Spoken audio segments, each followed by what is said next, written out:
Hi, I'm Stephen Hand from Archery Supplies, and today I want to talk about an archery business and any business in general. Now, if you don't know, I own Archery Supplies, and my father used to own Archery Mart, and my family own Archery Park.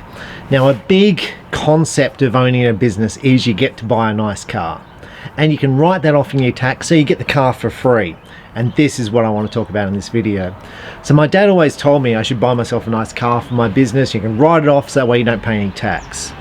And this car behind me is a Mercedes ML63. It's a V8 SUV sports car, which does 0 to 100 in 5 seconds. Like, it's really fast. Now, this car 10 years ago sold brand new for $178,000. 5 years after that, this car was sold to the person, I'm going to get these numbers wrong, but they'll be pretty close, for $78,000. So the person lost in 5 years $100,000, so $20,000 a year. 5 years later, this car was then sold to me for then $20,000. So I think this car looks pretty good. It's got a sunroof, all the electronics that you can imagine, and it looks like a brand new car. And in fact, you know, I have people say, oh, did you just buy this car brand new? And I'm like, no, it's 10 years old.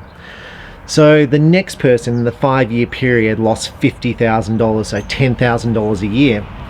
Now, in a business, if you're making lots of money and money is no object for you, well, it's fine to go out and buy a car. But if you're thinking that your business is set up to buy yourself a car, as far as like this is what's important for you in your business, then I'm going to tell you you've got this all wrong. It's much more important to have stock in your business and have your business turning over. Losing $20,000 a year in your business through having a car or flying first class as opposed to economy is just costing you money.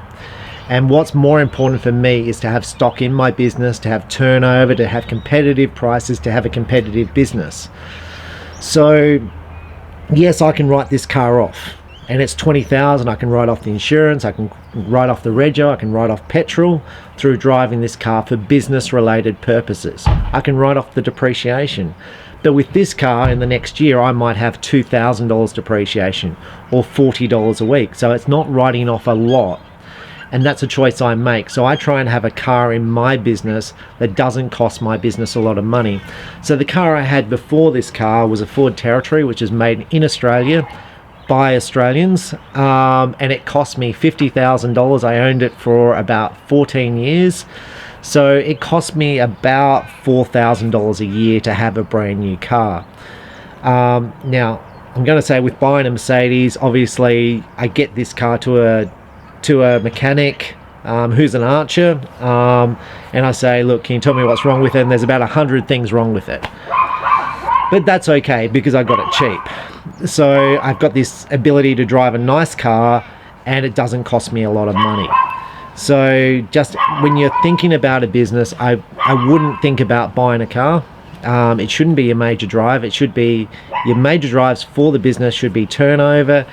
Try and get profitability up, try and have an efficient business, and a car and lifestyle and flying to events and all that should be a secondary thing that you decide you can afford when you can afford it. I have so many people who set up businesses and the first thing they do is buy themselves a car or a brand new van. In fact, one of my friends had an archery business and he went out and said, I'm going to buy myself a brand new van for $50,000. And I was like, you're wasting your money. Have $50,000 worth of stock. Where if you see my van, it's a beaten up old van. It's pretty much the cheapest van you can find. And I've had it for about 6-7 years now. And I use it to move stock around. But it's probably worth $1,500. So I'm going to get back to the whole thing about the car. So even though people tell you that you should have a car to write off your tax, I'm not a fan of any type of write-offs. I'm a fan of putting money into your business, increasing your stock levels, increasing turnover, improving customer service, improving the end product for customers. And what I want to see is lots of customers coming to my store. I want to see lots of online orders. I want people to be flowing into my store. That's my measure of success. Now, if you want to buy a nice sports car to impress girls, well, that's okay. That's a choice. But don't try and kid yourself that you're doing it for the business. That by buying a flashy car for the business will improve your business and improve your image in the industry by the fact that you've got a nice car. It doesn't. The customers honestly do not care what type of car you drive. They care about the price of the product and whether you have it on the shelves. So it's more important to have the product on the shelf at the right price than what car you drive or how the shop is fitted out. I'm Stephen Hand from Archery Supplies. I hope that's been helpful. But if you want to buy a nice car, just don't make the 101 excuses. Just say, look, I'm buying a car because I want one. And it's part of your income. So a lot of people salary sacrifice. That's a choice. So you're giving up money to have a car. You could have the extra 20 grand a year, or you could have a car, and that's a choice you're making as an owner or as a worker. I choose to have the money coming in, then I can invest that as I choose. So I hope that's been useful. Beautiful day in Adelaide, which is a big change. Thanks for watching.